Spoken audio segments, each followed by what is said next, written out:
So, good evening guys. The Vikesh Joshi from Atulyam English Academy. तो guys आज हम पढ़ने वाले फ्यूचर इंडेफिनिट टेंस। तो फ्यूचर इंडेफिनिट टेंस के बारे में आपको क्या पता है, क्या नहीं पता, आपको क्या पढ़ा है, क्या नहीं पढ़ा है, कि आपने क्या पढ़ा, क्या नहीं पढ़ा, आपने जो भी पढ़ा उसको दिमाग से निकाल दीजिए, क्योंकि अभी मैं आपको जो बताने वाला हूँ बड़ी शानदार जी है, उससे ज्यादा गहराई में कुछ हो नहीं सकता फ्यूचर इंडेफिनिट टेंस के बारे में। ठीक है, तो आपको थोड़ा अटेंटिव होकर के सुनना है। फ्यूचर इंडेफिनिट टेंस क्या होता है, ध्यान से सुनिएगा। फ्यूचर इंडेफिनिट टेंस के बारे में आपको बता दिया जाता है कि वाक्यों के अंत में आगे किया जाता है। गलत है वो, क्योंकि फ्यूचर किसी भी टेंस के चार सब टेंस होते हैं ना, प्रेजेंट के भी चार, पास्ट के भी चार, फ्यूचर के भी चार। तो फ्यूचर का कोई भी टेंस होगा उसके अंत में गागे की तो आएगा ही, है ना। स्टार्ट ये डेफिनेशन में बताई जाती है कि फ्यूचर इंडेफिनिट टेंस के वाक्यों के अंत में गागे की आता है, गलत है वो।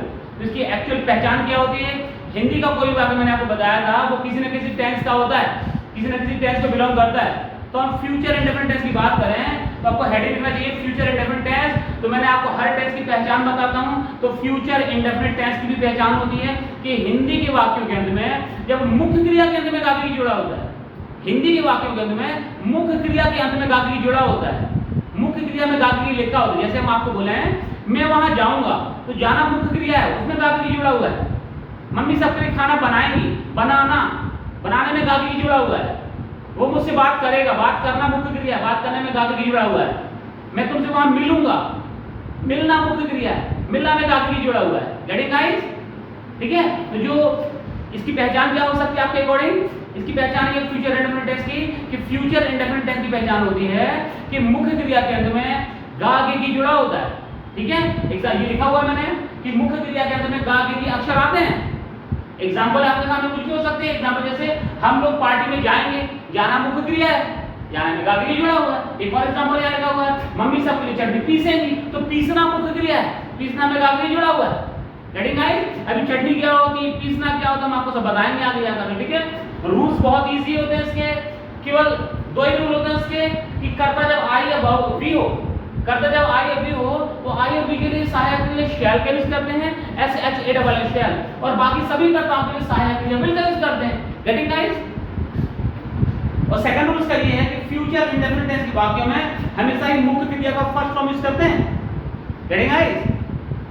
ये स्ट्रक्चर यहाँ पे लिखा हुआ है, सबसे पहले सब्जेक्ट आता है एज यूजुअल, किसी भी टेंस का सबसे पहले सब्जेक्ट आता है, फिर या तो विल आएगा या शैल आएगा, फिर उसका मुख्य क्रिया का फर्स्ट फॉर्म आ जाएगा, फिर यदि कोई ऑब्जेक्ट तो आ जाएगा, अदर वर्ड हो तो आ जाएंगे। ठीक है, नेगेटिव में क्या करेंगे, सबसे पहले सब्जेक्ट आएगा, उसका या तो विल आएगा या शैल आएगा, फिर उसका नॉट आ जाएगा, फिर मुख्य क्रिया का फर्स्ट फॉर्म आएगा, फिर यदि कोई ऑब्जेक्ट होगा वो आ जाएगा, तो अदर वर्ड्स होंगे तो वो आ जाएंगे। ठीक है, ये तो हो गया अपना नॉर्मल रूल्स। ध्यान से सुनना, कई बार आपके दिमाग में आता है कि विल का यूज कहां करना है, शैल का यूज कहां करना है।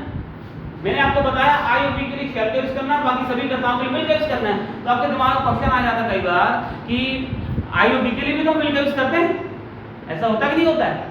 तो विल का यूज कहां करना है, शैल का यूज कहां करना है, विल का यूज कहां कर सकते हैं, शैल का यूज कहां कर सकते हैं। तो ध्यान से सुनिए, मैंने आपको बताया कि आई और वी के लिए हम शैल का यूज करते हैं, बाकी सभी कर्ताओं के लिए विल का यूज करते हैं। ठीक है, तो ध्यान सुना, एक्सेप्शनल रूल है ये। रूल क्या है, यदि वाक्य में काम की निश्चितता का बोध हो, यदि वाक्य में काम की निश्चितता का बोध हो, सर्टेनिटी ऑफ द वर्क हो, काम की निश्चितता का बोध हो, तो वाक्य में आई और वी के लिए विल का यूज कर सकते हैं, बाकी अन्य कर्ताओं के लिए शैल का यूज कर सकते हैं। जैसे आप बोले कि मैं वहां अवश्य जाऊंगा, मैंने बोला मैं वहां जाऊंगा, आई शैल गो देयर। यदि मैं बोलूं मैं वहां अवश्य जाऊंगा, तो इस कंडीशन में हम क्या बोल सकते हैं, आई विल गो देयर, क्योंकि वाक्य में काम की निश्चितता का बोध हो रहा है।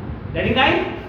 आई शैल गो देयर, मैं वहां जाऊंगा, आई विल गो देयर, मैं वहां अवश्य जाऊंगा। मतलब काम की जब निश्चितता का बोध हो तो आई और वी के लिए विल का, बाकी अन्य कर्ताओं के लिए शैल का यूज कर सकते हैं। Getting guys? ध्यान सुनना, अभी पूरा रूल ही हुआ है, लेकिन वर्तमान मॉडर्न स्पोकन इंग्लिश में, वर्तमान मॉडर्न स्पोकन इंग्लिश में जो स्पीकर मतलब बोलने वाला वक्ता है, वो हर सभी सब्जेक्ट्स के लिए, किसी भी सब्जेक्ट के लिए सहायक क्रिया विल का ही यूज करने लगा है। कारण उसका ये है कि जो विल का यूज है वो कहीं ना कहीं फ्लुएंसी में हमारी इंक्रीज करता, वृद्धि करता है, वो एनहांस करता हमारी स्पोकन फ्लुएंसी को, इंग्लिश बोलते टाइम पे हमारी फ्लुएंसी को इंक्रीज एनहांस करता है वो क्या, विल का यूज। इसी कारण से सभी स्पीकर आजकल क्या है कि सारे सब्जेक्ट के लिए विल का ही यूज करने लगे हैं। Getting guys? गेटिंग? कोई डाउट तो नहीं है गाइस? ये वीडियो अभी मैं अपलोड करता हूँ, डेली जो वीडियो बनाता हूँ आपको YouTube पे अपलोड करता हूँ। कोई डाउट्स मान लीजिए आपको आते हैं तो आप वीडियो को जाकर जरूर देखिए, क्योंकि कई बार ऐसा होता है कि आपको मैं जो यहाँ पे बता रहा हूँ आपको जीरो लेवल पे आपको तो समझ में आ जाता है ऑन द स्पॉट, लेकिन क्या होता है कि आगे जाकर के फिर 2 दिन 4 दिन में आप भूल जाते हैं इसको। तो वीडियो को जाकर जरूर देखिए यूट्यूब पे, ठीक है। इसके अलावा देखिए गाइस यहाँ पे एक शब्द लिखा हुआ इफ और एक लिखा हुआ अनलेस। इफ और अनलेस, इफ का मतलब यदि और अनलेस का मतलब होता है यदि नहीं, ठीक है।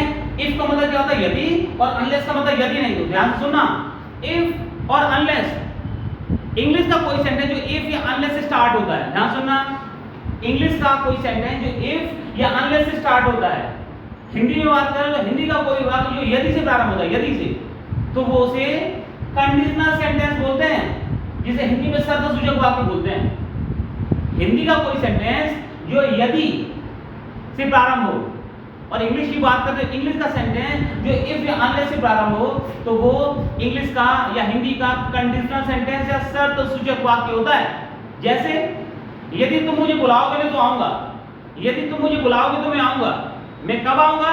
कंडीशन यदि तुम मुझे बुलाओगे, यदि वो मुझे इनवाइट करेगा तो मैं पार्टी में जाऊंगा।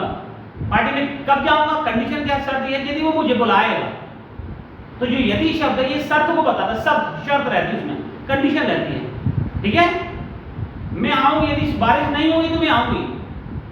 कब आऊं? शर्त क्या है? यदि बारिश नहीं होगी तो। शर्त ये है कि बारिश नहीं होनी चाहिए, बारिश होगी तो मैं नहीं आऊंगी, बारिश होगी तो नहीं आऊंगी, बारिश नहीं होगी तो आऊंगी। Ready guys?